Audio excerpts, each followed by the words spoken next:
Kozhikode medical college ആശുപത്രിയിൽ പ്രസവ ശസ്ത്രക്രിയയ്ക്കിടെ വയറ്റിൽ കത്രിക കുടുങ്ങിയ ഹർഷിന വീണ്ടും സമരത്തിലേക്ക്. നഷ്ടപരിഹാരം നൽകുക, സ്പെഷ്യൽ പബ്ലിക് പ്രോസിക്യൂട്ടറെ അനുവദിക്കുക തുടങ്ങിയ ആവശ്യങ്ങൾ ഉന്നയിച്ച് നാളെ സെക്രട്ടേറിയറ്റിന് മുന്നിൽ ഏകദിന സത്യാഗ്രഹം നടത്തുമെന്ന് ഹർഷിന പറഞ്ഞു.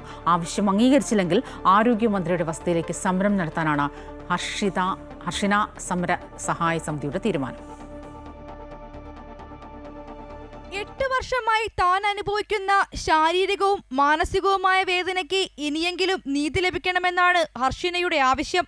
എന്നാൽ അതിനായുള്ള യാതൊരുവിധ നടപടിയും സർക്കാരിന്റെ ഭാഗത്തുനിന്നും ഉണ്ടാകുന്നില്ല എന്നാണ് ഇവരുടെ ആരോപണം. നഷ്ടപരിഹാരത്തിന്റെ കാര്യത്തിൽ ഇതുവരെയും അനുകൂല നടപടി ഉണ്ടായിട്ടില്ല.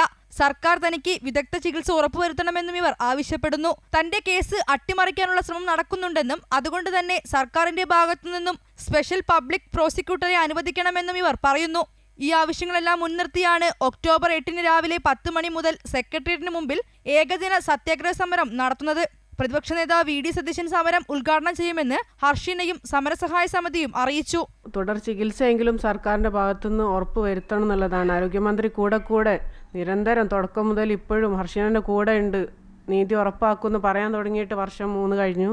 ഇത്രയും പ്രയാസകരമായ ഇത്രയും വലിയൊരു ചികിത്സാപ്പിഴ നടന്നിട്ട് കൂടി കേരളം കേരളം നമ്പർ 1 എന്നിങ്ങനെ പറയാന്നല്ലാണ്ട് ഇത്രയും വലിയൊരു പിഴവിൽ പോലും ഒരു തരത്തിലുള്ള ഒരു നടപടി എടുക്കാൻ കഴിയാതെ എങ്ങനെയാണ് ആരോഗ്യമന്ത്രി നിരന്തരം അങ്ങനെ പറഞ്ഞുകൊണ്ടിരിക്കുന്നത് നമ്പർ 1 ആണെന്നുള്ള കാര്യം.